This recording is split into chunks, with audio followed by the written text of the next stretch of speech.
पंजीकरण करवाना, log in करें, पासवर्ड भूल जाना। मुख पृष्ठ। रैंकिंग। लड़कों के लिए उपन्यास, लड़कियों के उपन्यास, पूर्ण उपन्यास, उपन्यास वर्गीकरण, मेरी किताबों की अलमारी, रिकॉर्ड पढ़ना, प्रतिक्रिया, 69 किताबों की दुकान, सरलीकृत। अध्याय 17, 10 दिशाओं का कड़ाहा। अध्याय 17, 10 दिशाओं वाली कड़ाही। ध्यान से देखने पर कड़ाही गहरे काले रंग की थी, 3 पैरों पर टिकी हुई थी और उसके मुंह से 2 हैंडल निकले हुए थे। उसकी काली दीवारों पर विभिन्न प्राचीन और रहस्यमयी जीव उकेरे गए थे। अजीबोगरीब आकार के 3 पैरों वाले पक्षी, मोटी, कुंडलित और भयंकर प्राचीन लताएं, और अजीबोगरीब खिलते जादुई फूल, एक जटिल चित्रपट जो अपने छोटे से आकार में सब कुछ समेटे हुए था, मानो अनंत जीवन शक्ति से युक्त हो। कड़ाही की सामग्री अज्ञात थी, लेकिन उसकी असाधारण प्रकृति उसके रूप रंग से ही स्पष्ट थी। अगर कोई काली कड़ाही को ध्यान से सुनता, तो उसे अंदर से आती हुई अजीबोगरीब आवाजें सुनाई देती। ये सभी असामान्य विशेषताएं कड़ाही की असाधारण प्रकृति का संकेत देती थीं। 10 दिशाएं। ज़ियाओ यान ने कड़ाही का नाम लेते हुए धीरे से कहा, कितना सुंदर नाम है। अपने पिछले जन्म के मानकों के हिसाब से भी ये कड़ाही असाधारण थी। इसके अलावा ऐसा लगता था कि इसके भीतर कोई असाधारण शक्ति समाहित है, एक ऐसी शक्ति जो सभी सीमाओं को पार करती है। ऐसी शक्ति। ज़ियाओ यान हंडे को देखते हुए विचारों में डूबा हुआ बुदबुदाया। इस हंडे ने ज़ियाओ यान को सचमुच हैरान कर दिया। उसके विचार से, हालांकि 7 खजाने वाली ग्लेज़ टाइल स्कूल शीर्ष 3 संप्रदायों में से एक था, लेकिन ऐसे वातावरण में जहां कोई कीमियागर न हो, हंडे को ढूंढना बेहद मुश्किल था। उसका मूल उद्देश्य बस अच्छी सामग्री से बना एक मजबूत हंडे को ढूंढना था। हालांकि उसने कभी नहीं सोचा था कि ऐसी जगह पर ऐसा खजाना मिलेगा। लेकिन निंग फैंगजी और उन 2 टाइटल डुलुओं की नज़र में, उन्हें इस अच्छी चीज को हाथ से नहीं जाने देना चाहिए था। इसे यहाँ धूल फांकने के लिए कैसे छोड़ा जा सकता था? ये सचमुच समझ से परे था, लेकिन ज़ियाओ यान को जल्द ही पता चल गया कि क्यों। जैसे ही ज़ियाओ यान ने हंडे को छुआ, उसे एक जोरदार झटका लगा। ये बल इतना जबरदस्त था कि लगभग उसी समय ज़ियाओ यान पीछे की ओर उड़ गया। अरे ज़ियाओ यान, क्या हुआ? क्या तुम ठीक हो? निंग रोंगरोंग ने चिंतित होकर पूछा। मैं ठीक हूँ, एक पल के लिए आवाज मत करना, मैं इस कड़ाई की जांच करता हूँ, जियो यान ने उत्तर दिया। ऐसा लग रहा था कि उसे डर था कि निंग रोंगरोंग उसे परेशान कर देगा, इसलिए उसने उसे याद दिलाया। ठीक है, निंग रोंगरोंग ने आज्ञाकारी होकर उत्तर दिया। कोई आश्चर्य नहीं कि निंग फैंगजी ने ये कड़ाई यहाँ छोड़ दी और फिर मुझे इसे वापस लेने के लिए बुलाया। इस चीज से निपटना आसान नहीं है, जियोयान ने कड़वाहट से सोचा। हालांकि उसने जल्दी से अपनी मानसिकता को संभाला और कड़ाई की सावधानीपूर्वक जांच करने लगा। कड़ाई खुद स्याही की तरह काली थी, और अंदर का स्थान उससे भी ज्यादा काला था, मानो हवा ही काली हो। इसके अलावा उसमें एक अजीब सा एहसास था, जिससे जियोयान का दिल जोर से धड़कने लगा। जियोयान ने धीरे धीरे अपनी आत्मिक शक्ति को उस काली कड़ाई के केंद्र में टटोला, लेकिन जैसे ही उसने उसे अंदर डाला, मानो वह निगल गया हो, उसकी दिव्य भावना अंदर जाते ही बिना किसी निशान के गायब हो गई। ये एक जाना पहचाना एहसास, एक जानी पहचानी भावना ज़ियाओ यान के मन में उमड़ पड़ी, और वह और भी प्रबल होती गई। लेकिन उसे यह याद नहीं आ रहा था, नहीं वह इस भावना का स्रोत खोज पा रहा था। इस पर विश्वास न करते हुए ज़ियाओ यान धीरे धीरे उसमें आत्मिक शक्ति डालता रहा, ये जानने की कोशिश कर रहा था कि वह कौन सी शक्ति है जो उसकी आत्मिक शक्ति को मिटा सकती है। हालांकि नतीजा अब भी पहले जैसा ही था। ये शक्ति उस स्थान को छूते ही सीधे मिट गई और गायब हो गई। इस अजीब स्थिति ने ज़ियाओ यान को भौंचक्का कर दिया। उसने तुरंत अपनी युद्ध की हुई और आत्मिक शक्ति उसमें डाल दी, लेकिन मानो उस पर कोई आधिपत्य हो, वह शक्ति सब कुछ मिटाती रही। धिक्कार है, यह इतना कष्टदायक क्यों है? ज़ियाओ यान का चेहरा गंभीर था। उसने हंडे के चारों ओर चक्कर लगाया, मानो कुछ समझने की कोशिश कर रहा हो। इस हंडे की सामग्री, ऐसा लग रहा था कि यही है। ज़ियाओ यान ने अपने वस्त्र में हाथ डाला और चारों ओर टटोला, उसके हाथ में एक गहरा गहरा काला पत्थर दिखाई दिया। जैसे ही उसने उसे बाहर निकाला, हंडे और उसके हाथ में अजीब काला पत्थर, दोनों से भिनभिनाने जैसी आवाजें निकलने लगी। ऐसा लग रहा था मानो वे उसे पुकार रहे हों। इस स्थिति ने ज़ियाओ यान को चौंका दिया। उसने फिर से गहरे काले रंग के कड़ाई को छुआ। वह शक्ति जो उसे दूर धकेल रही थी, चली गई थी, लेकिन कड़ाई अभी भी लगातार सारी ऊर्जा को निगल रही थी। वही अनुभूति, वही भक्षण क्षमता, क्या वे एक ही स्रोत से उत्पन्न हो सकते थे? उसने कड़ाई को और ध्यान से देखा, ऐसा लग रहा था कि उसमें कोई क्षति नहीं हुई है। हालांकि जियाओयान के मन में एक आवाज बार बार आ रही थी कि वह पत्थर को कड़ाई के बीच में गहरे काले रंग के भक्षण छिद्र में डाल दे। ये पत्थर की पुकार होगी। अगर यह पत्थर और यह कड़ाई सचमुच एक ही मूल के हैं, तो एकमात्र संभावना यह है कि कड़ाई का केंद्र गायब है और यह पत्थर गायब टुकड़ा है। जियाओयान को यह नहीं पता था कि कड़ाई और पत्थर दोनों ही आत्मा अवशोषित पत्थर से बने थे। वह अजीब पत्थर मात्र पत्थर था और कड़ाई पुत्री पत्थर। दोनों में से किसी की भी अनुपस्थिति एक शक्तिशाली भक्षण शक्ति उत्पन्न करती। मानो अपने संदेह की पुष्टि करने के लिए जियाओयान ने पत्थर को कड़ाई में फेंक दिया। लगभग तुरंत ही कड़ाई के बीचों बीच स्थित रहस्यमयी काला छेद, जो सब कुछ निगलता हुआ प्रतीत हो रहा था, गायब हो गया। ऐसा लगा जैसे पत्थर ने उस काले छेद को भर दिया हो। वाह! हालांकि वह समझ नहीं पा रहा था कि क्यों। सौभाग्य से कड़ाई की समस्या हल हो गई थी। जब उसने अपनी आत्मशक्ति का उपयोग करके कड़ाई की फिर से जांच की, तो उसकी आत्मशक्ति को कोई अजीब भक्षण करने वाली शक्ति नहीं थी। लगता है कोई समस्या नहीं है, जियाओयान अपने सामने पड़े काले कड़ाई को देखते हुए धीरे से बोला। ये सोचते हुए उसने दूची की एक तेज धार से अपनी दाहिनी तर्जनी उंगली पर एक छोटा सा कट लगाया। फिर उसने उस पर खून की एक बूंद टपकाई। कड़ाई पर खून टपकने के बाद जियाओयान ने महसूस किया कि कड़ाई खुशी से उछल पड़ी, मानो अपने स्वामी का स्वागत कर रही हो। ये पूर्ण सामंजस्य का एहसास था, मानो वह कड़ाई की भावनाओं में हर सूक्ष्म बदलाव को महसूस कर सकता था। हालांकि जल्द ही प्राचीन आदिम युग की एक आभा जियाओयान की ओर दौड़ी। इस आभा में जीवन का अविरल प्रवाह तो था ही, साथ ही मृत्यु का वीरानी भी। ऐसा लग रहा था मानो कड़ाह की यादें जियाओयान के मन में तेजी से घूम रही हों। लाखों साल, करोड़ों साल। यार, अब तुम अकेले नहीं रहोगे, जियाओयान ने 10 दिशाओं वाली कड़ाह को सहलाते हुए धीरे से कहा। 10 दिशाओं वाली कड़ाह समझ गई थी कि जियाओयान क्या कह रहा है, और उसके उत्साह का जवाब एक भिनभिनाहट से दिया। चलो, मैं ये कड़ाह ले जा रहा हूँ, लेकिन एक बात साफ कर दूं, ये तुम्हारी तरफ से एक तोहफा है। उसने कड़ाह को वापस अपने भंडारण रिंग में रख दिया और निंगरोंगरों की ओर देखा। जरूर, मैं निंगरोंगरों जो कह रहा हूँ वही कर रहा हूँ। निंगरोंगरों ने अपनी छाती थपथपाई और उसे आश्वस्त किया। लेकिन फिर भी इतनी अच्छी चीज को यूं ही ले लेना ठीक नहीं होगा। मैंने सुना है कि 7 खजाने वाले ग्लेज स्टाइल स्कूल में हर कोई जिसके पास इस तरह की मार्शल आत्मा है, ज्यादा से ज्यादा 7वें रिंग तक ही साधना कर सकता है, और उसके बाद आगे कोई प्रगति नहीं होती। तो फिर मैं उनका शुक्रिया अदा करने के लिए उनकी मदद करूंगा। इस अध्याय का अंत। पंजीकरण करवाना, लॉग इन करें, पासवर्ड भूल जाना।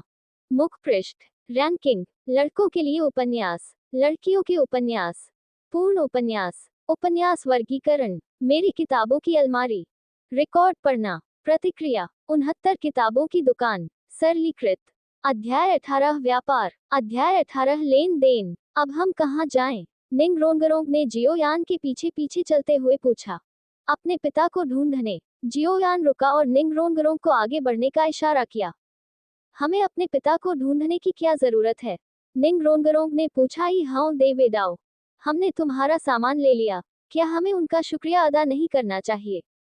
ओह, निंगरोंगरोंग उछलते कूदते मुख्य हॉल की ओर आगे बढ़ा। दरअसल जियोयान की योजनाएं कुछ और ही थीं। आखिरकार आत्मा पोषण की गोली 7वीं कक्षा की गोली थी, जो स्वर्गिक क्लेश लाएगी। हालांकि उसके पास गोलियों को परिष्कृत करने की क्षमता बमुश्किल थी, वह स्वर्गिक क्लेश का सामना नहीं कर सकता था। इसके लिए शायद कम से कम एक आत्मा संत की शक्ति की आवश्यकता होगी। इसलिए जियोयान की यात्रा दोहरी थी, अपना आभार व्यक्त करना और किसी को उधार लेना। 9 खजाना ग्लेज स्टाइल स्कूल का मुख्य हॉल बेहद भव्यता से सजाया गया था, लेकिन जियोयान के पास उस पर ध्यान देने का समय नहीं था। उसे जल्दी से निंग फैंगजी को ढूंढना था। अगर वह आत्मा पोषण की गोली को परिष्कृत कर लेता और अपनी आत्मा के पतन को रोक लेता, तो सब ठीक हो जाता। हॉल के दरवाजे से अंदर कदम रखते ही जियाओयान की नजर 3 आकृतियों पर पड़ी। वह निंग फैंगजी से अच्छी तरह वाकिफ था। निंग फैंगजी के बाईं ओर एक दुबला पतला बूढ़ा आदमी खड़ा था, कमजोर और बुजुर्ग। उसकी ठुड्डी पर बस कुछ ही पतली मूंछें चिपकी हुई थी, जिससे वह थोड़ा डरावना लग रहा था। अपनी कमजोर शक्ल के बावजूद जियाओयान उसके अंदर की अपार शक्ति को महसूस कर सकता था। यह जरूर 7 खजाने वाली ग्लेज स्टाइल स्कूल का बोन डुलुओ होगा। निंग फैंगजी के दाईं ओर सफेद वस्त्र पहने एक और बूढ़ा आदमी था। ये बूढ़ा आदमी बोन डुलुओ से कहीं ज्यादा देखने में अच्छा लग रहा था। वह 7 फुट लंबी तलवार लिए हुए एक कुर्सी पर बैठा था। उसके हाथ में चाय का प्याला था, फिर भी उसकी ऊंची तलवार की ताक अभी भी साफ दिखाई दे रही थी। यह शायद तलवार डुलुओ ही था। 7 खजाना ग्लेज टाइल स्कूल के ये 2 उपाधिधारी दोलुओ निस्संदेह सर्वश्रेष्ठ उपाधिधारी दोलुओं में से थे। हालांकि 7 खजाना ग्लेज टाइल स्कूल में केवल 2 उपाधिधारी दोलुओ थे, दोनों ही अत्यंत शक्तिशाली थे। 7 खजाना ग्लेज टाइल पैगोडा की सहायक क्षमताओं के साथ 3 उच्च संप्रदायों में से एक के रूप में उनकी प्रतिष्ठा वास्तव में उचित थी। निंग फैंगजी और अन्य लोग निंग रोंगरोंग और जियो यान को एक साथ प्रवेश करते देखकर कुछ आश्चर्यचकित हुए। ओह युवा मित्र, शायद तुम्हें अपनी पसंद का कोई नहीं मिला। निंग फैंगजी ने जियो यान को उलझन भरे भाव से देखते हुए पूछा। ओह, आपकी चिंता के लिए धन्यवाद संप्रदाय प्रमुख निंग। मुझे वह कड़ाही मिल चुकी है जिसकी मुझे इच्छा थी। जियोयान ने बिना कोई शब्द बर्बाद किए सीधे अपनी भंडारण अंगूठी से 10 दिशाओं वाली कड़ाही निकाल ली।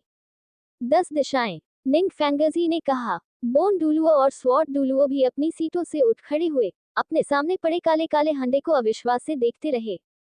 तुमने इसे वश में कर लिया, ये कैसे संभव है? स्वॉर्ड डुलुओ अविश्वास से भर गए। उफ, ये हंडा सैकड़ों सालों से 7 खजाने वाले ग्लेज टाइल स्कूल में सुप्त पड़ा था। इसे पिछले संप्रदाय के नेता ने एक खंडहर से प्राप्त किया था। हालांकि हम सभी ने इन सैकड़ों सालों में इसकी असाधारण प्रकृति देखी है, लेकिन इसने हमें हमेशा पीछे धकेला है, इसलिए हम इसे वश में नहीं कर सके। मुझे कभी उम्मीद नहीं थी कि तुम इसे प्राप्त कर पाओगे। निंग फैंगजी ने 10 दिशाओं वाले हंडे को देखते हुए बुदबुदाया, फिर जियोयान को कट्टर निगाहों से देखा। जिस तरह से उसने हंडे को वश में किया, उससे अंदाजा लगाया जा सकता था कि जियोयान कोई साधारण व्यक्ति नहीं था। अगर पहले जियोयान के बारे में कोई संदेह था, तो वह अब पूरी तरह से दूर हो गया था।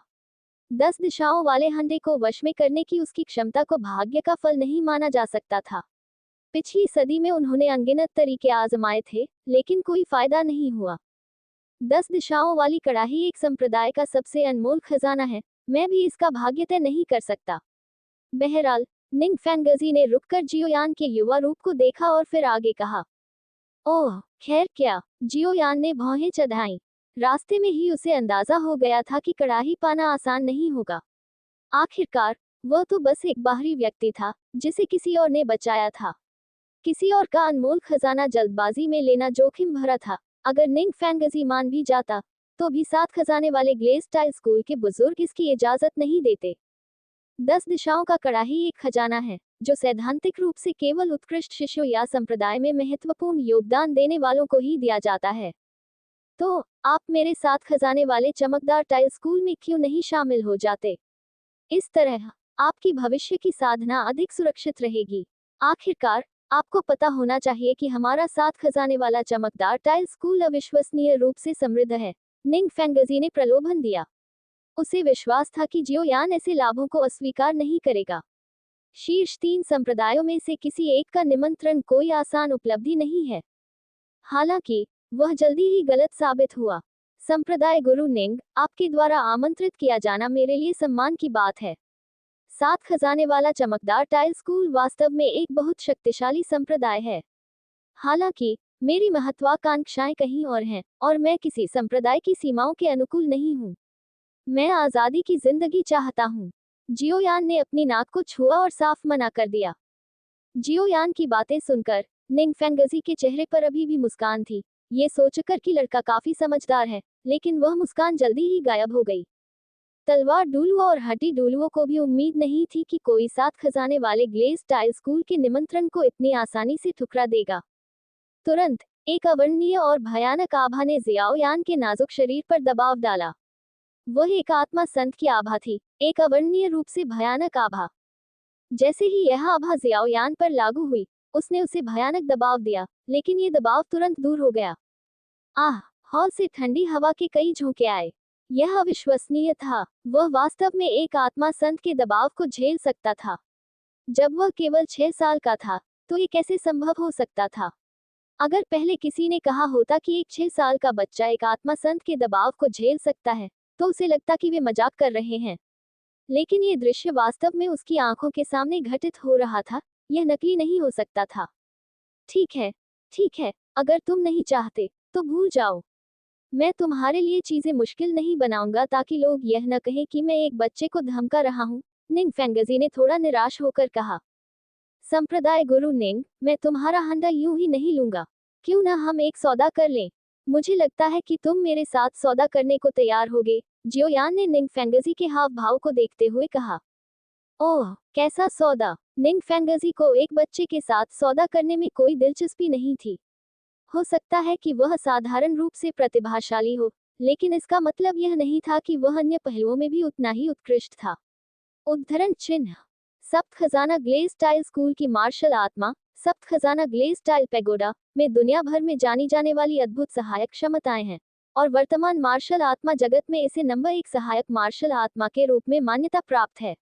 हालांकि इसमें एक कमी है, जियोयान ने निंग फेंगजी के हाव भाव को देखते हुए धीरे से कहा। ओह, मुझे इसके बारे में बताओ।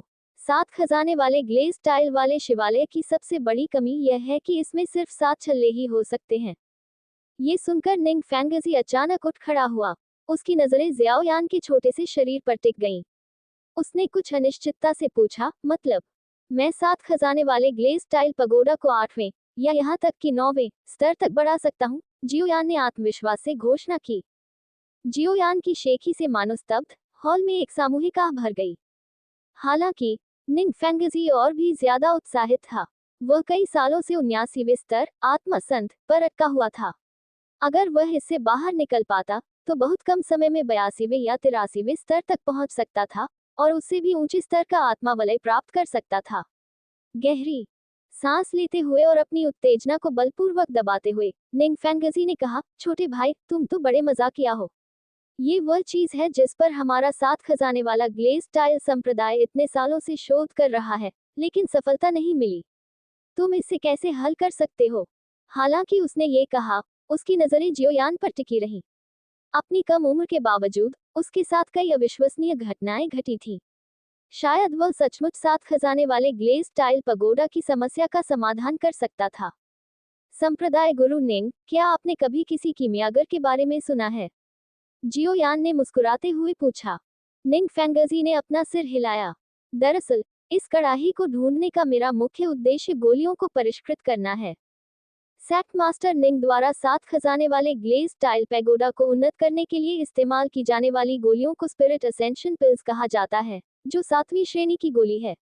मुझे लगता है कि यह सैक मास्टर निंग की इस समस्या का समाधान कर सकती है। हालांकि मुझे समझ नहीं आया कि जियोयान कीमियागर या गोलियों से क्या मतलब था, लेकिन मुझे इन गोलियों का उद्देश्य और क्षमता मोटे तौर पर समझ आ गई थी। एक कीमियागर, ये दिलचस्प है। तो मुझे आपकी मदद मांगनी होगी, युवा मित्र। जरूर, लेकिन सैक मास्टर निंग को कुछ औषधीय जड़ी बूटियां तैयार करनी होंगी। जियोयान ने निंग फेंगजी को गोलियों को परिष्कृत करने के लिए आवश्यक औषधीय जड़ी बूटियों के बारे में बताया। इससे निंग फेंगजी को कुछ हद तक यकीन हो गया, क्योंकि वर्षों से उन्होंने पाया था कि ज्यादातर जड़ी बूटियां जो एक मार्शल आत्मा को प्रभावी बना सकती हैं, उनमें शामिल थीं। ये तो पक्का है। इसके अलावा मुझे सैक मास्टर निंग से किसी को उधार भी लेना होगा। ओह, कौन? तलवार डोलुओ। कृपया वोट करें। अध्याय का अंत। पिछला